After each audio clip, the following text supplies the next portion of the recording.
The first exercise in the easy strength warm-up that we're going to be looking at is the 90-90 hips. So called because I've got a 90-degree bend in my back leg, a 90-degree bend in my front leg, and everything's just nice and squared off. Everything's right angles.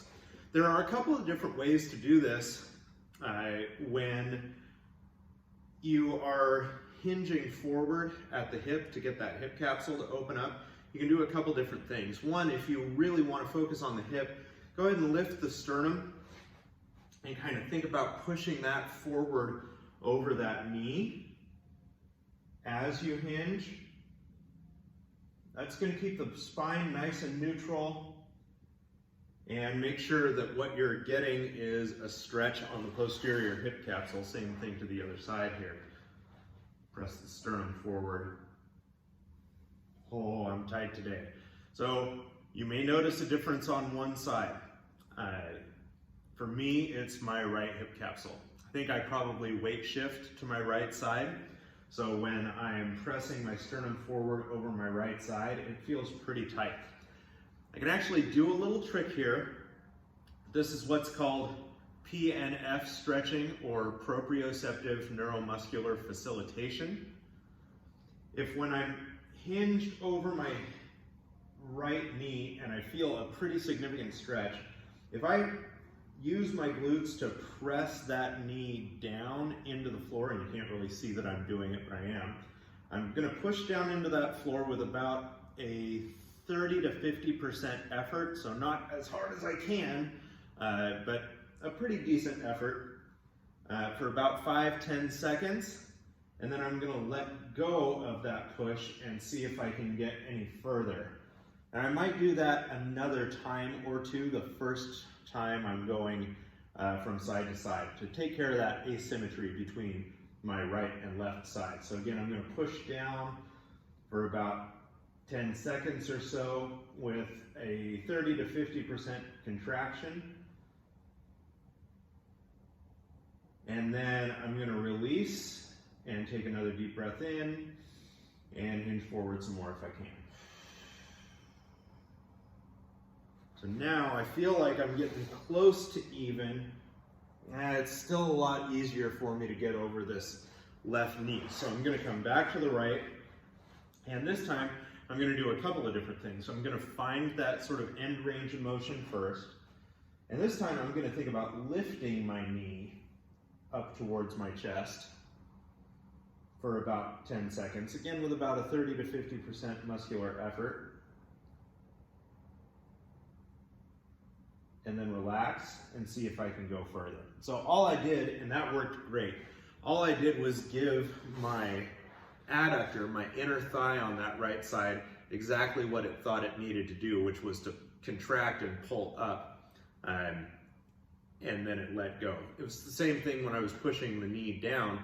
All I did was tell my glutes, hey, work really hard, and then when I let go, I was able to get more range of motion, because not only were they more relaxed, but they had also been engaged in a stronger contraction. So the greater the degree of muscular contraction, the greater the degree of relaxation. The reason we want to keep it to about a 30 to 50% effort is because we don't want your nervous system to get all ramped up and excited and then try to lock down those muscles. So now I'm feeling pretty symmetrical from my left to right side. So I'm going to show you another thing that you can do. It may not be the hips that are tight when you're doing this stretch. You might have pretty decent hip mobility. Let's say your low back is really tight. So as I hinge forward, I'm going to let my spine round a little bit and bring my head down to my knee, and this will let the lower back relax a little bit more. At this point, because I got my hips pretty opened up, I didn't really feel that stretch in the low back. So for me, it's more important for me to get my hips moving, and then my low back muscles will relax. So that's the 90-90. You can add things to this. If you are not feeling a particularly significant stretch leaning over the knee, try leaning over the shin. And that change in angle creates a bigger stretch in the hip capsule.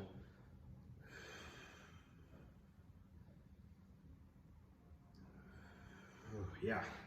Now when I'm getting into this stretch, I'm not necessarily going to hold it for a long time unless I'm doing some PNF. When things are in pretty good balance, you can kind of just coast back and forth from side to side.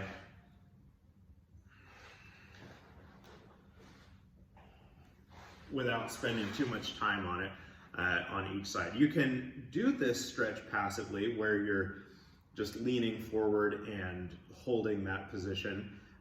Although that does tend to facilitate a little bit more relaxation. So if you were going to do this statically, I'd say wait for the end of your workout. And by then, your hips will probably be pretty opened up anyway, because you will have done your swings or deadlifts or whatever, and you'll have used that great muscular contraction to create a little bit greater relaxation as well. You can also add some thoracic rotation to the 90-90. So I'm in my 90-90 hip position.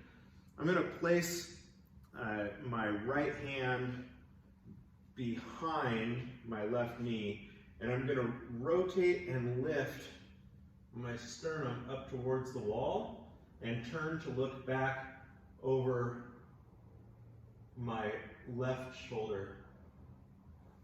And I can feel some good rib cage movement going on there.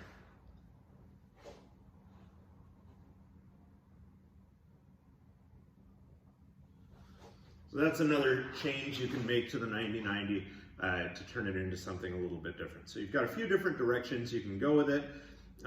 There are a lot of different approaches to the 90-90 out there, but for me, I just like to get in, get out, fix some asymmetries if they're hanging out in there somewhere with a little PNF, and call it good and move on.